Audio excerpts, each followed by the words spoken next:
Welcome to Aunty K's, your favorite radical queer indigenous auntie, bringing you tarot every day. Hello everyone, and welcome to Aunty K's Tarot. I've tried recording this video a few times, but there's something weird going on with the volume on my iPhone. So I am trying again, and I hope it works.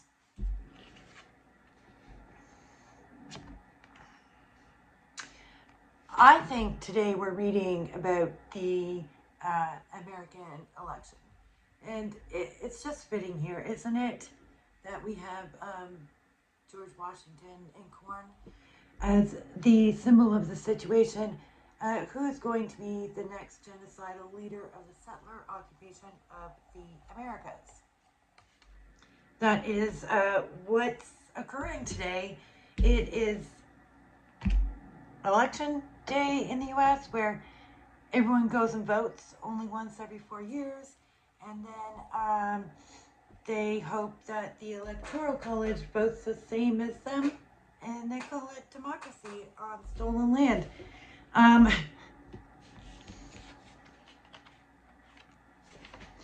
Our opponents are Harris and Trump, the Queen of Swords, and the King of Swords. And I thought this was pretty great because they're kind of the same option. One of them just looks prettier and more gentle, but is she? They both are coming down hard on immigrants. They both hate Palestinians and love Israel. Trump hates war though, maybe because he's a germaphobe, but he does hate war, so I imagine he'd run out of patience and want to end it. So we'll see. And he probably wants to resurrect his Abraham Accords and be the hero there. So who's going to be harder on genocide? I don't know. Like, they're both... One has been the leader of settler empire. One's been second in command in settler empire, and now wants to be first in command of settler empire. They both are horrible on extraction. They're both horrible on everything. And the things Harris isn't horrible on, she's not guaranteeing you she's not going to be horrible on. Like, when you think about Harris being questioned on trans rights, she's like, I will follow the letter of the law. She repeated it. She wouldn't go into detail. What does that tell you? What about abortion? We know Trump and the Republicans will do horrible things in regards to abortion, but Harris has been courting Republicans and conservatives, and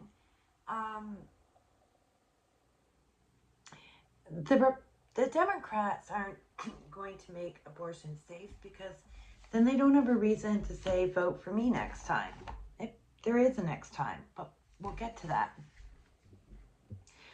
Queen Isabella I of Castile sits on her throne while holding a sword and a Bible. Behind her throne, a heraldic Spanish imperial eagle holds a shield with oil towers and oil pumps. Communication towers seen in the distance represent the power of propaganda and mass media. The anachronistic elements connect past and present, imperial and corporate interests. The appropriation of natural resources and the power of propaganda and indoctrination at their disposal are used to justify. So, yeah, and this is Harris, Queen of Swords. Queen Isabella I married Ferdinand II of Aragon, uniting Spain into one nation. Isabella and Ferdinand led La Reconquista, which led to the expulsion of Muslims and Jews from the south of Spain. We've already seen her become horrible on immigration, and we know that she's right into the ethnic cleansing of Palestinians. So, matches. She was a Spanish monarch who supported and financed Columbus's 1492 voyage. Again,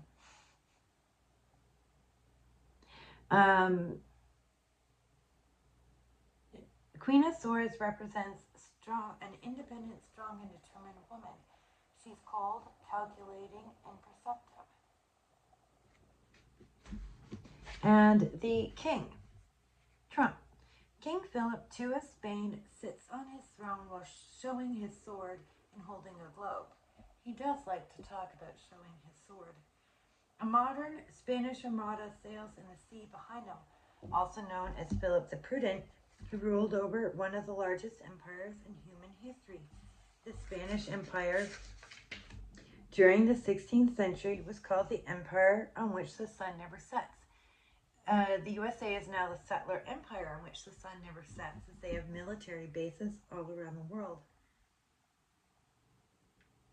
He began what's known as the Golden Age of Spanish art, literature, and music, also known as a prominent champion of Catholic Reformation. The Spanish kingdom reached the height of its power and influence during his reign.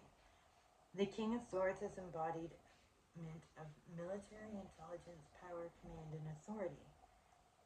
He may be interpreted as a clever male authority figure of ideas that holds in his hands the power over law, business, and government. He has an inclination toward despotism and cold, calculated cruelty if required in order to maintain his holy empire. I think this represents the two not choices really well. It does. So what's the outcome? 5 of Cups.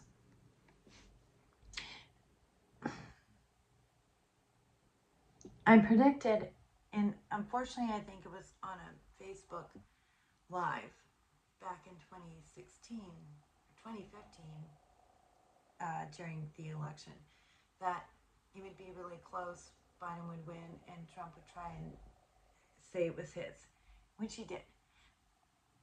But with the 5 of Cups, let me tell you what I'm thinking here through the book.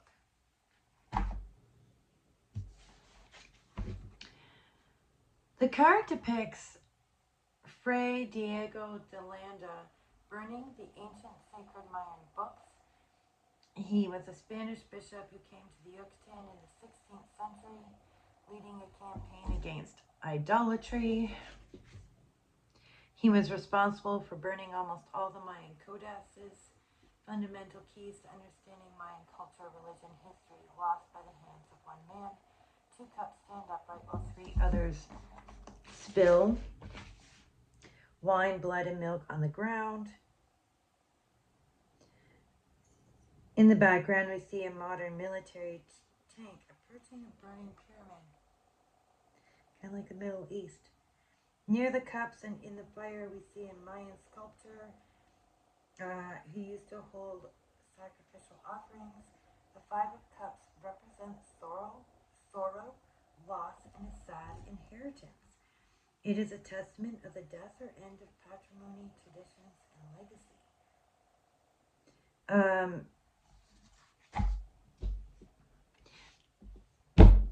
Whatever the outcome in the fake democracy of the settler U.S. empire,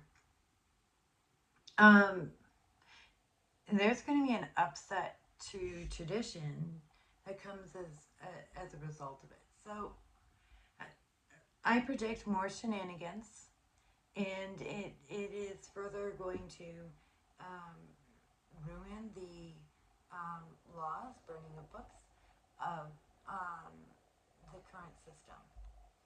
And I don't know, yay, I'm sure it will be terrible, but if it helps destabilize the USA so we can have land back one day, then that's what it is. And a disabled USA would allow indigenous folks to learn from other world indigenous folks in Palestine and Lebanon how to have a real resistance to settler occupation.